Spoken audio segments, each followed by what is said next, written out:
Hi guys, and welcome to another video. So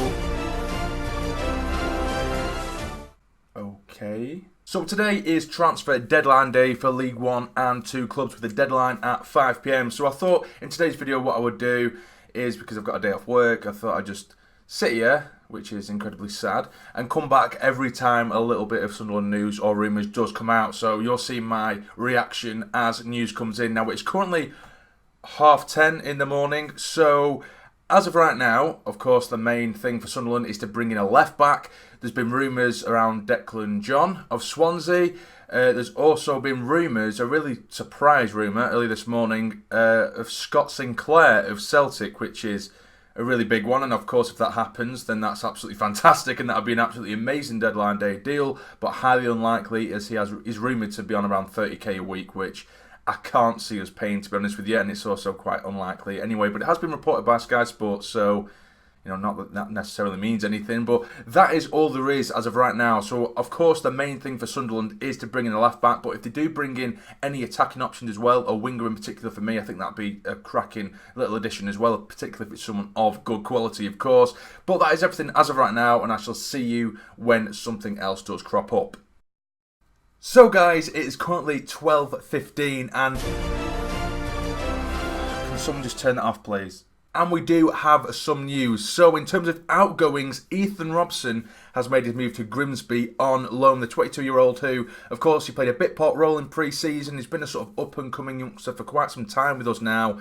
I do rate him, not quite as highly as the likes of Embleton, who of course went out on loan to Grimsby last season, but hopefully things do go well for him, and a season under his belt with some, well, hopefully first team football will do him the world of good, which is it's a good move for Robson. I think this is going to be the sort of biting point for him, because if he has a successful loan spell and gains that much needed experience, then maybe he will be ready for first team football next year. But as of right now, I think this is almost a last chance saloon for him, because he is 22, and at that age you'd hope to be, solidified in some kind of first team, So hopefully, again, I wish him all the best. I hope it all does go well for him, because I do rate him, like I say, but, I just hope things go well for him. But in terms of incomings, there is a left back on the radar, and he's apparently having a medical as I'm recording this at the Academy of Light, and that is Leeds left back Laurens de Bock, who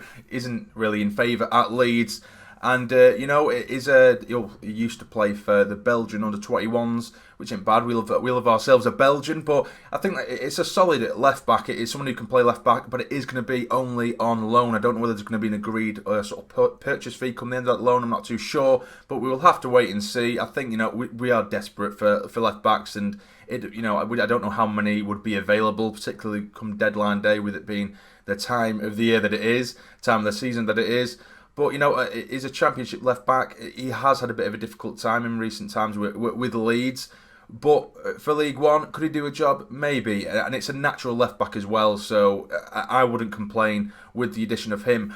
Also, back on the rumours of Scott Sinclair. So Keith Downey, of course, Sky Sports reporter, he was asked if, by another Sunderland fan, he was asked if he can rule out the rumours of Scott Sinclair, in which he responded with, "I can't, no." Which, of course, leaves, I don't know, that's just a bit of a teaser, but he can't rule it out, which means there could be some substance to it. But as of right now, that is absolutely everything. So we're expecting Laurens de Bock to be announced shortly, or over the next hour or so. But there could still be something going on with Scott Sinclair or another player. We shall see. But that is everything as of right now. It's 12:15. And it looks like we are getting ourselves a left back, and of course the confirmation of Ethan Robson going out on loan to Grimsby. So I'll see you with the next update later on in the day. Welcome back guys, and it is now 2 o'clock, and Sunderland have made themselves a signing. It's the left back we thought it would be, and it is Laurens de Bock from Leeds on a season-long loan. He hasn't had the nicest or best of times at Leeds, only making 7 or 8 appearances, I do believe. But he has played in the Champions League, Europa League. He's won trophies over in Belgium. Hopefully, it was just a bit of a blip at Leeds, because he brings a decent pedigree at 27 years of age, or 26 years of age, I do believe. So at least we now have a player with a bit more experience who's going to give a bit of competition over on that left-hand side with Denver Hume. So all in all, I'm relatively happy with that. Nothing too flashy, nothing like that, but we've got ourselves a natural left-back rather than sticking Conor McLaughlin over there, which has been an absolute disaster. So Conor McLaughlin, but De Bock has been sealed. Now, the talk of Sinclair has died down a little bit. It has been reported that it's unlikely. It hasn't been written off, but it has been reported that, well, Keith Downey has said that anything, everything he's heard about the deal from Sunderland, it's been relatively negative, but still isn't ruled out. It's not like there's anything in the works currently, I wouldn't believe, but it still hasn't been written off, so I'm still holding on to that little glimmer of hope that we could be signing Scott Sinclair. But now onto an outgoing.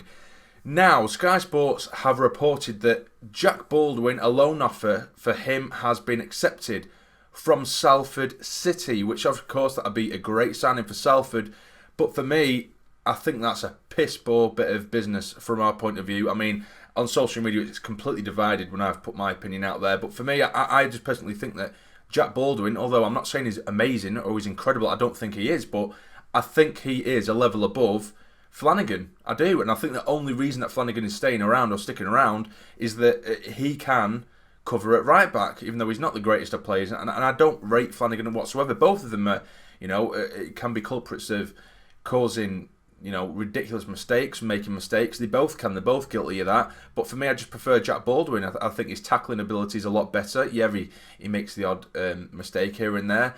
I think what it might be, could potentially be, because I know when he did first originally move last season to us, Jack Ross admitted himself that Baldwin, he took quite some time to settle up in the northeast, and of course, then his form started to come to, and he was playing really well for the first half of the season. And the second half, his form dipped. His confidence must have took a massive knock as well.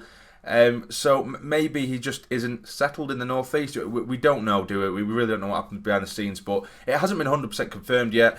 But it is looking as though we have accepted a loan offer for Jack Baldwin. But other than that, it's currently, it's 2:05 now, and there's nothing else to report, but hopefully before 5 o'clock we do see something else. I'm hoping we do. It'd be nice to see another flair player added in there. I think I would have generally been happy with just a half-decent left-back, but now that we have been linked with the likes of Scott Sinclair, you kind of want something a bit bigger, don't you? So hopefully Stuart Donald gets out his checkbook, his notebook, and gives us a signing. We shall see. But anyway, that is it. That's covered. So De Bock has officially signed for us on a season-long loan, and Jack Baldwin could potentially be on his way out on loan to Salford City. But I will see you with the next update.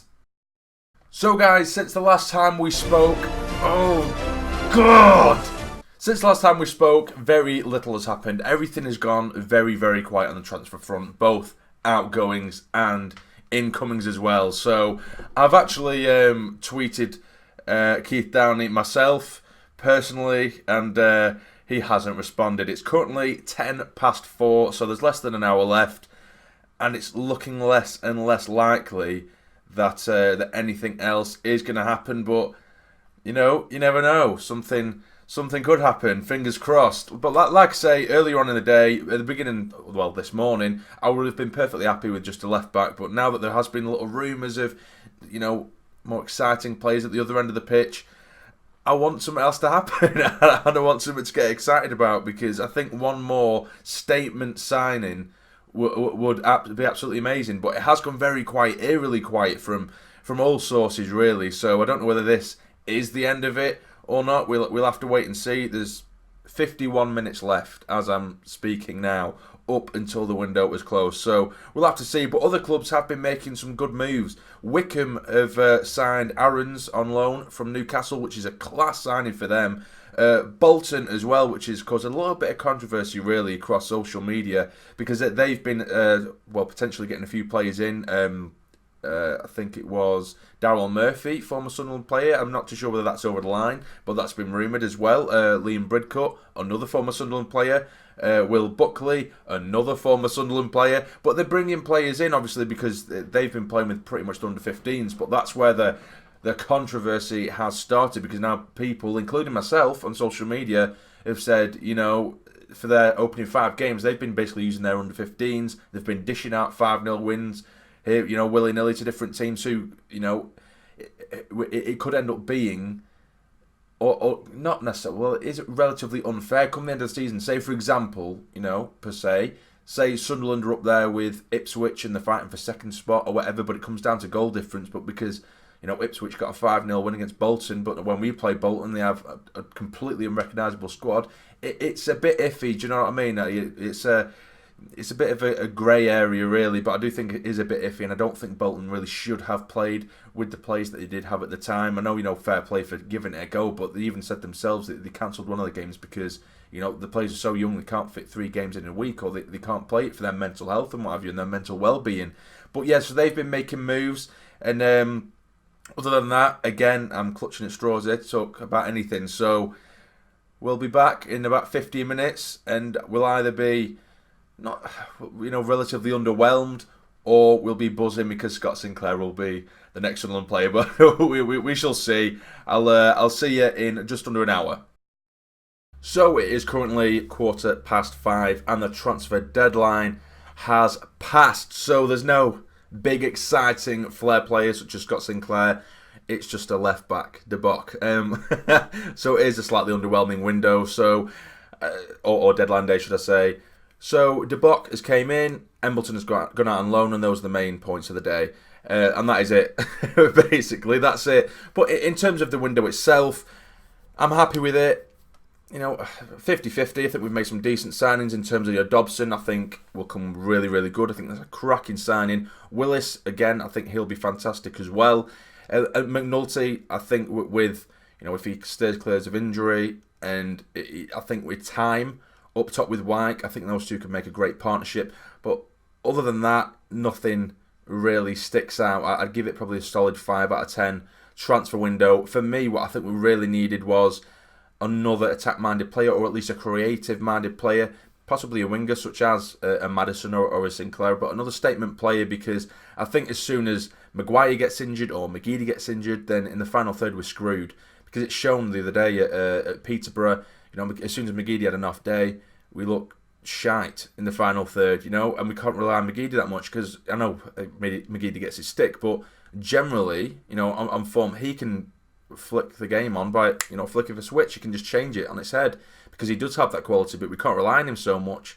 And Gooch on the other side, if he's injured, and he's very inconsistent with his form as well, we need someone else there to give him competition, because who else is going to play there? I know we have Embleton, who's relatively inexperienced, but I do think he will play a role this season. But I don't think we have enough star power, really. I think on paper, yes, we should be competing. But I would have liked to see an extra player in there. But that is it, really, guys. That is it. Also, today, off the topic of transfers, we did play Carlisle in a game behind closed doors. I think it really was just a bounce-back game, because we did obviously suffer horribly at the hands of Peterborough, and we did take on Carlisle, and we won by 5-1. I don't know about the goal scorers or anything like that, but I do know that a scattering of first-team players were in there, and one of those players was Joe Lynch, so he's getting a bit of fitness stuck up, getting back to his fitness. So yeah, so that is basically it, guys. It's a shame it's been slightly underwhelming. It would have been nice to go crazy at some last minute deadline signing, but that is it. So anyway, if you have enjoyed this video anyway, please hit the like button for me. It'd be massively appreciated, and subscribe to the channel if you're not already, to become a fully fledged member of the Sassy Army. But for now, you take care and stay jamming.